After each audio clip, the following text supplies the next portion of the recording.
Hi, and welcome to the X22 Report. My name is Dave, and this is episode 280, and today's date is February 3rd, 2014, and the title of this episode is The Economy is Now Showing Signs of Collapsing. And let's just review here for a second. What do we know? Well, during the holiday season, we understand that sales were terrible. The stores were reporting that things were just horrific. People were not buying, and it was just really bad. And as soon as the holiday season was over, Macy's just announced, they're closing about 5 stores, laying off about 2,500 people. JCPenney's closing 33 stores, laying off 2,000 or so people. And we can see how this is all playing out. And they were hoping to increase sales in January by offering huge discounts. That did not work out well. Nothing is going on there, and more stores are starting to close.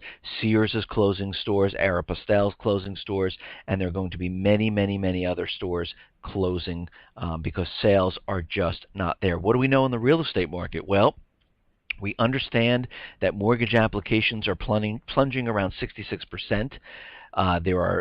The majority of the homes that are being purchased are in cash from hedge funds and investors, and that is going to start to slow because, again, the Fed is tapering, so they're not getting that easy money. And now they're trying to unload these houses, but guess what? They're having a problem because they cannot find Americans with money to purchase these homes. The American people are tapped out. Most of them do not have good credit. Most of them are just trying to make it day by day. Because if we look at the unemployment rate, and I'm not talking about the illusion and the manipulated unemployment rate, I'm talking about the actual unemployment, it's around 30 to 37% depending on the calculation that you use. So most of these people have no work whatsoever. And in the last couple of reports that I've been reporting on, I've been showing that more and more people are getting laid off, and this is not going to work out well. And we understand that the unemployment extension, the benefit extension for unemployment, has come to an end, and of course the Senate is still, and the Congress are still, talking about what they should do, if they should extend it for 3 months or not. But 1.3 million people are going to eventually fall off of the system, and the unemployment rate is going to drop again. But this is an illusion. And look at the stock market today. That has come down 326 points. We look at the earnings of companies. We see what's actually going on. Things are not what they seem, and it's all starting to reach a point where people are saying, you know what? There is something wrong. Let me take my profits right now and let me get out. We understand that insiders are starting to sell off now and get out of the system, and they're trying to, sell and let the retail investors into the system because they believe that the stock market is going to continually rise. And from the beginning of this year of 2014 until now, the market has come down around 1,000 points at the time, and things are not looking well. Now, I understand we had the Super Bowl. Nothing happened. This does not mean they are not going to do some type of false flag event. They are building up the propaganda with Syria. They are building. Just because something doesn't happen doesn't mean it's going to not happen. It's almost like if you're looking at a hurricane coming in and they're telling you it's coming and you decide not to get prepared for it, and this one passes, and then another hurricane is coming right after it, and you say, you know what, the other one didn't hit us, so why should I even prepare? And all of a sudden this hurricane was the worst hurricane you have ever seen. You didn't have water, you didn't have food, you didn't have batteries, you didn't have medicine. Everything is a mess because you didn't understand. Just because the one storm didn't hit doesn't mean another one cannot. And this is just on a side note, up in New York when Hurricane Sandy hit, I have relatives that live there. They didn't believe that anything was going to happen, and I've talked about some of this before. They didn't believe, they didn't stock up on batteries, they didn't have food in the house, they didn't have water, and guess what? For those 5 to 7 days, they struggled because they couldn't find any batteries. They were freezing in their homes. They had no food to eat because they were not prepared. And you have to understand what the central bankers, the U.S. government, is doing.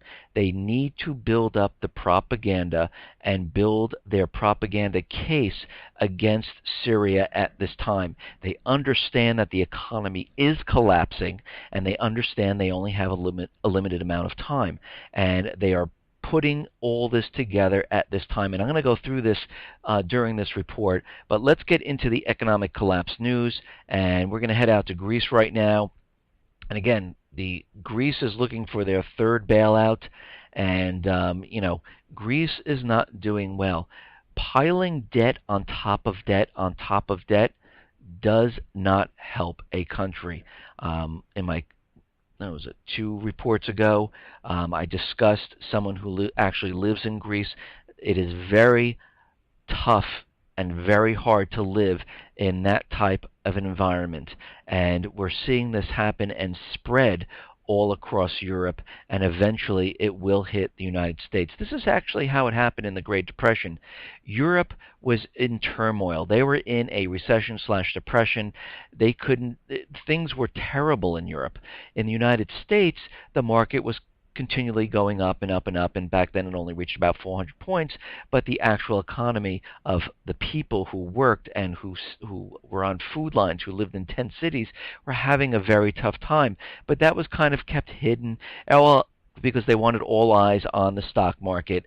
And eventually when the market comes down, again, this is not an indicator that the economy fell. This is the last piece of the puzzle that comes down, and everyone goes, oh my God, what just happened? It's almost like 2008. When the stock market came down, everyone woke up. But before that time, no one realized what was happening. Housing was struggling before the stock market came down. People were being laid off from companies. Companies were closing, and no one realized it until the stock market collapsed. And right now, the Greek people, they need more money. They need another bailout. And of course, they're going to have to do further debt haircut, and they're going to have to do more austerity to receive the package of about 10 to 20 billion euros, and it's not going to be easy for the people in Greece, and this is just going to spread all across Europe. Now, Dell has come out today, and they are laying off 15,000 people. 15,000 people are going to be laid off. Now, I wonder how the BLS is going to calculate this and factor in the people falling off the extended unemployment and these huge amount of layoffs. We also see Novartis laying off around 4,000 people. So companies are starting to lay off thousands upon thousands of people. And Dell, I'm not really shocked. We're going to see a lot more PC manufacturers and electronic manufacturers lay off people because the electronic industry and the PC industry has been declining. People do not have the disposable income to buy these products. And we saw H.H. Gregg, Best Buy, all showing sales declining in this area, and we're going to see many more companies start to lay off people and reorganize because the sales are just not there. People do not have the disposable income to go out and buy the new next and great TV, the next stereo, the next Blu-ray player, and they are more worried about clothing their family, feeding their family, paying their rent, and this is what we're seeing right now. Now, car sales, Ford and GM, their sales completely tumbled. And of course, they're blaming it on the weather. And again, Mercedes, their sales were up because, again, the rich are able to afford those cars. And they didn't have any problem with the weather. And they always use the excuse of the weather is the problem. But, Ford and GM January car sales tumbled to 7.5 and 12%. It is completely terrible. And what we're seeing right now, and I mentioned this back in November, December, GM is continually channel stuffing the dealerships right now. They are pushing more and more cars into the dealerships to show that they're manufacturing, to keep the manufacturing up in the United States, and it's also showing that they are selling cars because they are producing them and giving them to the dealerships, but the dealerships cannot unload them. And back in November and December, I reported that they had about 81 days worth of supply on their lots, and now they have about 114 days of worth of cars on their lot. And this goes on to say that GM's channel stuffing pipeline rose by another 42,000 cars, increasing the stock of cars parked at dealer lots and collecting dust to 780,000 from 748,000 in December. So you can see what they're doing. These are all manipulated numbers to make you believe that things are going perfectly, that there is a recovery. But when you look through all the crap, you see it isn't. This is an illusion. And of course, how long can they keep the illusion up? We will have to see. Now, the ISM manufacturing dropped by its most since 2008. It missed by its most on record, and new orders collapsed at the fastest pace since 1980. And if we look at this, the manufacturing for new orders is down by negative 13.2. It is not going anywhere. So when we look at all this, and we look at real estate, we look at retail, we look at the automobile industry, we look at the amount of layoffs that are coming down the pike here, and we look at the illusion numbers of the GDP, inflation. These are all recalculated numbers over and over again, and unemployment, which has been recalculated and manipulated. We can see that the real economy is completely declining and collapsing right in front of our eyes. The illusion is the stock market and the manipulated numbers, where everyone is looking at that saying these are the real numbers. The stock market is the indicator of what the economy is doing, so it must be doing well. And then if you look at the real economy and the real numbers of what companies are doing and what stores are closing, housing that's struggling just to stay afloat here, we can see what is actually happening. And then if we look at what the Fed has done, it has taken all the toxic real estate off the bank's books and shoved it onto the Fed's books. And all it did was remove it from the banks and move it over to the Fed. And this is what we are seeing right now. And they are now tapering. We're seeing the markets having a tough time, and they are falling every single day at this point. Yeah, they bounce up a little bit, but they come down hard. And we've seen this before. We saw it in 1929. We've seen it in 2008 when the markets hit an all-time high. They bounce up and down at the top, and all of a sudden, they come crashing down. And this is the point that I'm trying to make here. The Fed and the U.S. government do not want to be blamed for this collapse because they were just out there, and of course the president was out there telling you that we are in a recovery, that everything is everything is fantastic. Housing sales is up. People are getting jobs. And how does this look if it all of a sudden it crashes the next day? And we have to think back to 2008 when Ben Bernanke said that the Fed is not forecasting a recession in the same year the recession happened. I have always said this. The government officials always tell you the opposite of what's really going on. So if you look at what President Obama says, it is completely the opposite. We are in deep trouble at this point. Now, of course, the debt ceiling debate is coming up in February right now.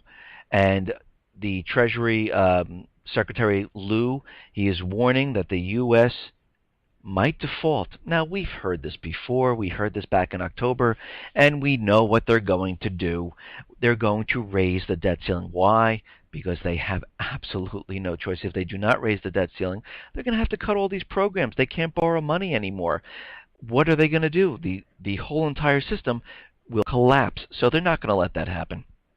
And this goes on to say that the Obama administration warned on Monday it could start defaulting on the government's obligations very soon after hitting a limit on the national debt later this month. And without borrowing authority, at some point very soon, it would not be possible to meet all the obligations of the federal government. And just think about what they're saying here for a minute. If they don't borrow money, they can't pay for anything. That just tells you right there that the revenue coming in from everyone who is working in the United States is not enough to support what is going on here. And the only way to support it is with borrowing money. And this is not a government that is strong, that is able to work. It is a government where it's struggling to exist, just like Greece, just like Cyprus, just like Spain, just like France. They're all borrowing money because they cannot build the revenue high enough to support all their debt. The only difference in the United States is that the Fed can print the money for the government.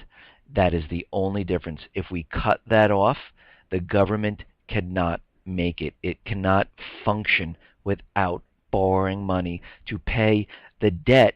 So we have to think of it. It has to borrow debt to pay the debt. Makes no sense. Now we understand that the government needs to find new revenue. It needs to expand the debt, and this is why they're in the Middle East.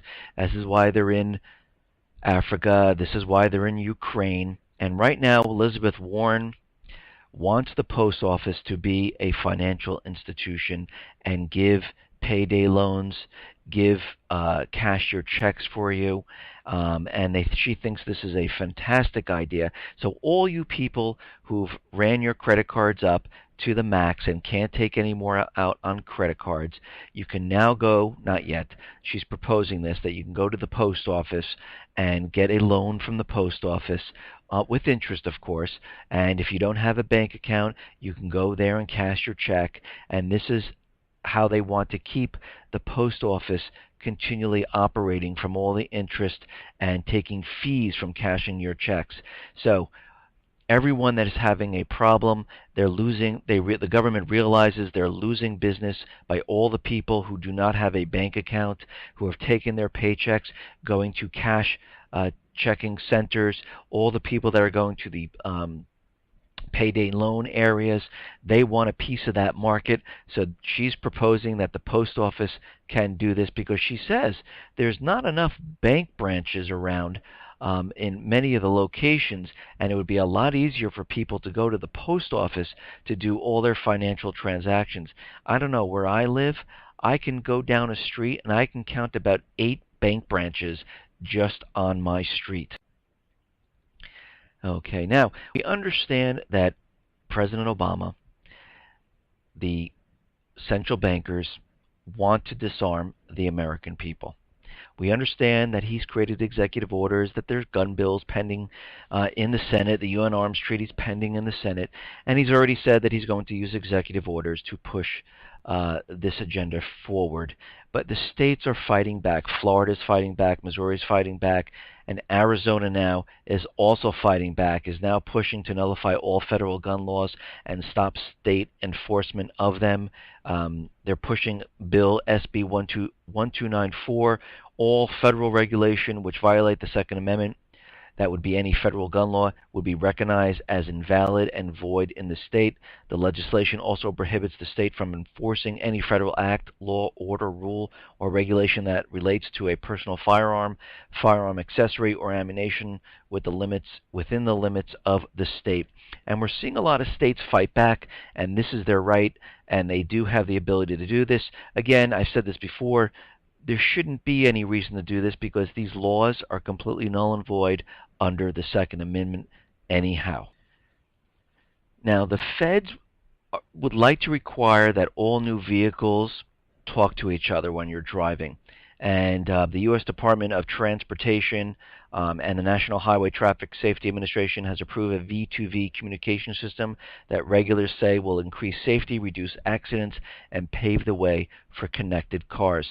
The technology federal regulators propose uses a dedicated short-range radio network that allows vehicles to talk to each other up to 300 yards away. V2V would provide a 360-degree view of a vehicle's surroundings, allowing the car to see what the driver can't. And there are already car manufacturers on board with this, and that's Audi, Volkswagen, BMW, Ford, General Motors, Honda, Toyota, and they're all developing V2V technology. But we have to be concerned about this because of privacy and someone hacking into the system and taking control of what your car is communicating. They also have the ability to track you and understand your driving habits, understand where you're going, and this is a very big concern. And I understand that they're saying, oh no, it keeps no privacy, it doesn't look at anything, but we've heard this before from many companies, and it always turns out to be the opposite of what they're saying. And again, if they're using short-range radio network, anybody can hack into this, take it over. We've seen drones hacked into, and they lost the control of these drones, and this could cause a huge, huge problem. Okay. Now, the U.S., we have to understand, is in the Middle East, it's in Thailand, it's in Africa, depending on if they have complete control of the government in these countries, they are then for the government. If they do not have complete control of the government, they are on the rebel side. So in Thailand right now, the United States warned against moves to stage a military coup in Thailand. They're telling the protesters, calm down, let's do this, diplomatically. We don't want a coup here, and we want to talk about this. But then if we look in the Ukraine, it is completely opposite. They're telling the people there, because they're not in control of the government, to riot, to push the government out. So we can see how the U.S. government, the central bankers, play this because they really want to take over the country, put a puppet regime in there, and then, sell their natural resources using the U.S. dollar, implement NATO, and take complete control of the country. And this is what they have done with many, many countries. Now, Russia is right now saying that they might back out of the START treaty due to the missile shield in Europe. Russian Foreign Ministry top disarmament official has warned that if the U.S. continues to boost its anti-missile capabilities through developing missile defense system in Europe, Russia may have no other option but to withdraw from the Strategic Arms Reduction Treaty. So what prompted this response? Well, the American dedication to deploying missile shield in Europe, especially the announcement made by the U.S. Defense Secretary Chuck Hagel at the Munich Security Conference of the deployment of the Navy destroyer USS Donald Cook, equipped with the Aegis Shipboard Integrated Combat Weapons System, which was moved into Spain. And I discussed this in a couple of other reports. Now, the United States is taking their ship. They moved it into a port into Spain. It's equipped with more advanced weapons, and the United States central bankers are beefing up the missile shield in Romania, in Poland, and in this area. And Russians are very concerned about this. And this goes on to say that the West is being very confrontational. If NATO gets up to the Russian border, the Ukraine, which they're trying to do because they're trying to remove the government in Ukraine, then they would be right on the Black Sea. They can join Ukraine to NATO, and they'd be right up against Russia. The Russian foreign minister said, I have no doubt war will break out in the middle of Europe. So he sees what is happening right now. They didn't remove the missile shield in Europe. Of course, the central bankers, the U.S. government said this missile shield was because of Iran. They are now talking peace with Iran, and Russia said to them, why don't you remove this missile shield? Of course, they beat around the bush. They really didn't answer them, and they're actually increasing the missile shield, adding more sophisticated missiles, and they would never ever remove it because really the missile shield is for Russia and China and not for Iran. Now, China is preparing a new ADIZ in South China Sea. China is laying out plans for another air defense identification zone in the South China Sea. A draft plan for the ADIZ has already been completed. The air zone could also go on to cover the entire South China Sea. And you can see what is happening. They're already mapping their areas and saying, this is ours, do not come into this area. And of course, the U.S. is going to provoke China now with sending in ships and planes to provoke these areas because they're saying it's not allowed. Now, and this is all how it gets started, and this is how it's going to lead into war. Now, other countries are very worried about riots, coups, protesting, and this is why a lot of the countries across the globe have been implementing draconian laws like you can't protest and things like that. Saudi Arabia has taken a step further, and right now the Saudi authorities have introduced a draconian new law that labels anyone who speaks ill of the country or its king, they are now terrorists. We can see this kind of almost like the NDAA here in the United States. If the president deems you a terrorist, you are sent into prison for a year, and you do not get an attorney or anything like that. You do not. There's no due process of anything. So right now we can see all the countries, they are taking and they're getting ready because they understand as things get worse, people are going to rise up, and of course they're putting all these laws into place hoping that this will stop the people and also gives them the right to arrest them or take them and put them away and silence them, and hoping that no one else will do anything. And this is why this really happens. But King Abdullah ratified the new laws that mean it is now illegal to defame the state or disturb public order. The terrorism law would allow the government to label any Saudi who demands reform or exposes corruption as a terrorist. So we can see where this is going right now. Okay, now we understand that Congress, behind closed doors of course, decided to send military assets to the Syrian rebels, which are the paid mercenaries of the CIA, the U.S. government. They are the rebels that are being paid to overthrow Assad. And now we have shipments of weapons heading towards there. And Jordanian News has just revealed that U.S. airplanes loaded with fatal weapons landed in Jordan to deliver the weapons to the armed terrorist groups in Syria. So they are pushing the war forward. And what do we understand? Well, we understand that they're having these Geneva II talks between the opposition and the Syrian government, and of course the opposition is controlled by the U.S. government central bankers, and these talks are going absolutely nowhere because the agenda of these talks is to have Assad removed, and he's not just going to say, okay, I'm out of here, you can take over the country, this is what you wanted anyhow. So that's not going to happen.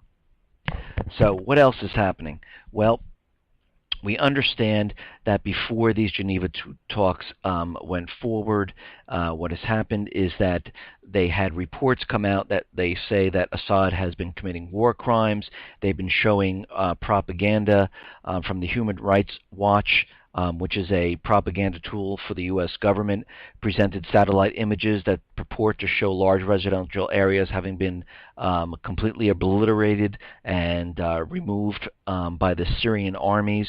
The Human Rights Watch organization alleged that the demolitions represented a war crime, and the UN Security Council should now refer the Syrian government for prosecution. This is all propaganda to get Assad out of there.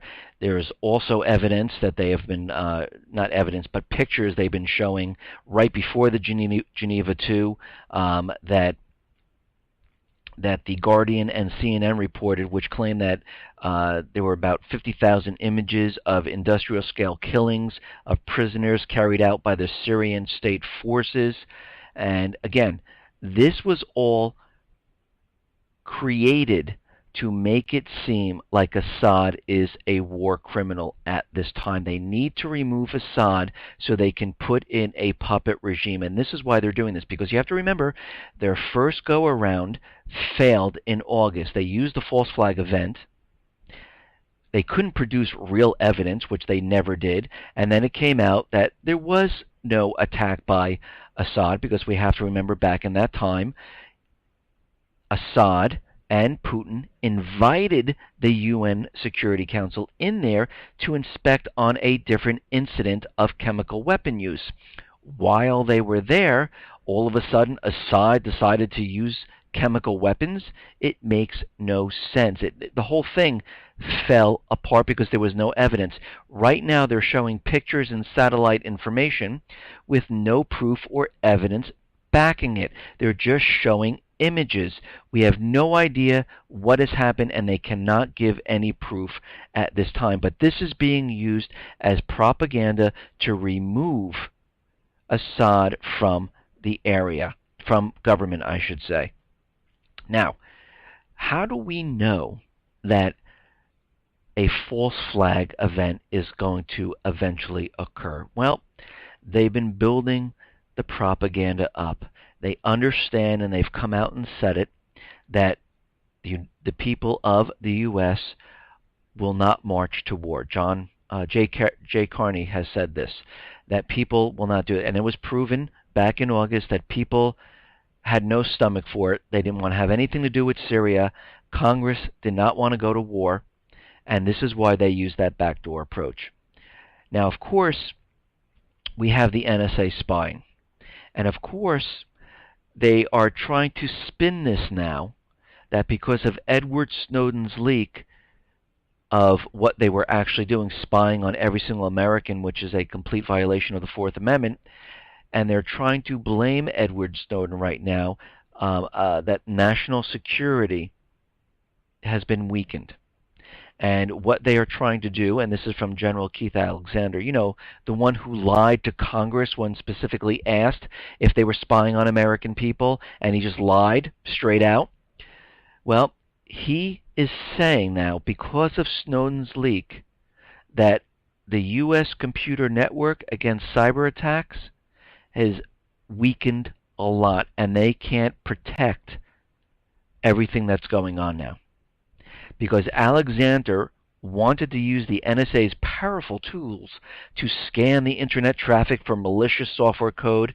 He insisted the NSA could kill the viruses and other digital threats without reading consumers' private emails, texts, and web searches. And this is what he was going to propose before Snowden came out with his information. But after Snowden began leaking NSA systems for spying in cyberspace last June, the result was the U.S. officials have struggled to respond to the daily onslaught of attacks from Russia and China and elsewhere, a vulnerability that the U.S. intelligence agency now rank as a greater threat to national security than terrorism.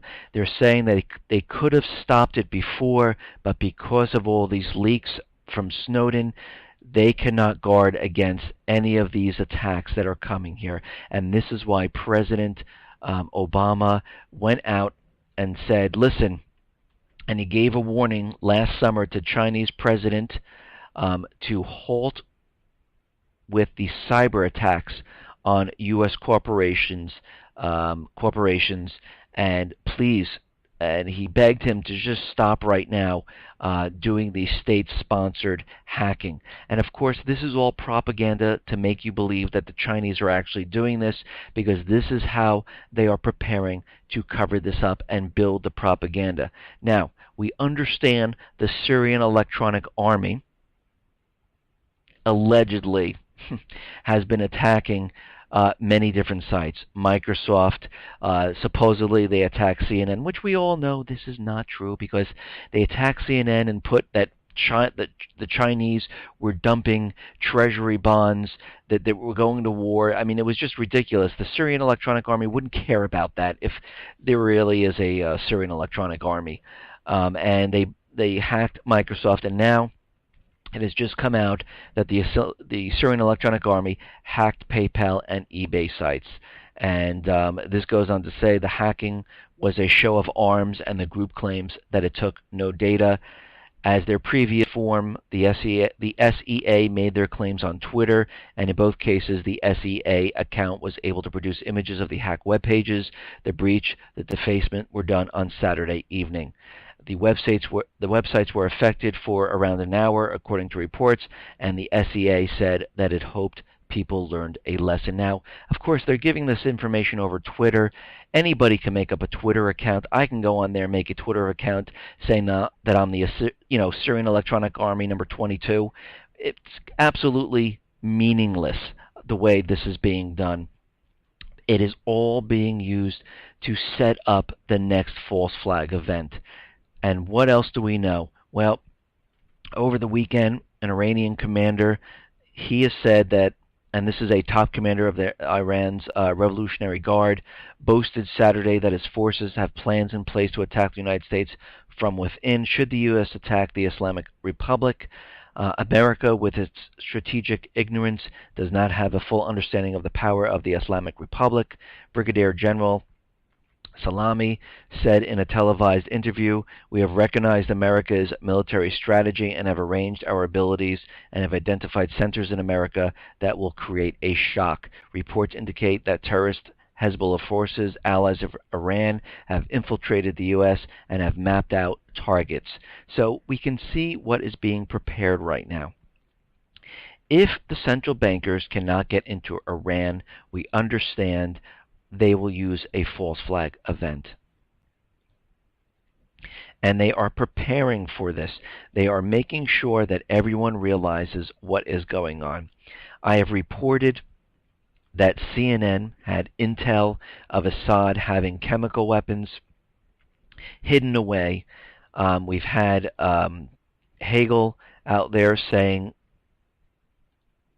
no, I'm sorry, it was Alexander saying that that Assad also has biological weapons, and right now a new report came out that Syrian President Assad is reportedly hiding chemical and biological weapons in an Alawite enclave near the coastal city of Latakia.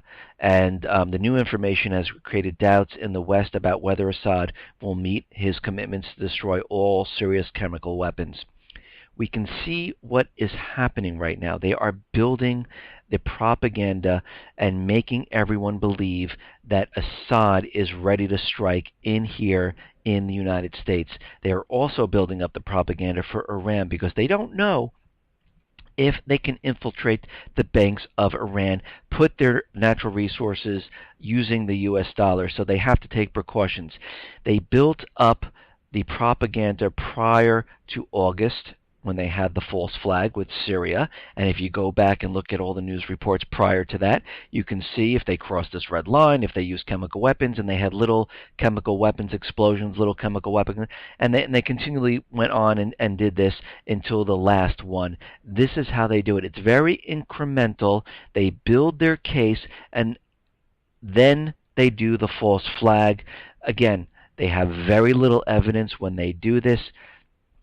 So this time, what they're going to need to do is they're going to have to do something here on American soil, because the American people, and they know this, will not go to war or attack Syria if it's not done on American soil. This is why they've been using the propaganda of the Syrian Electronic Army. In the last month or so, how many times have the SEA hit America's companies? During the Geneva II talks, even before, all of a sudden there's huge amount of reports about biological weapons, chemical weapons, hidden weapons, war crimes, and just all the propaganda coming out right now. The Geneva II talks are not going anywhere. They will take this to the next level. Listen, everyone, thanks a lot for listening. Be well, be safe, and especially be prepared. Thanks a lot.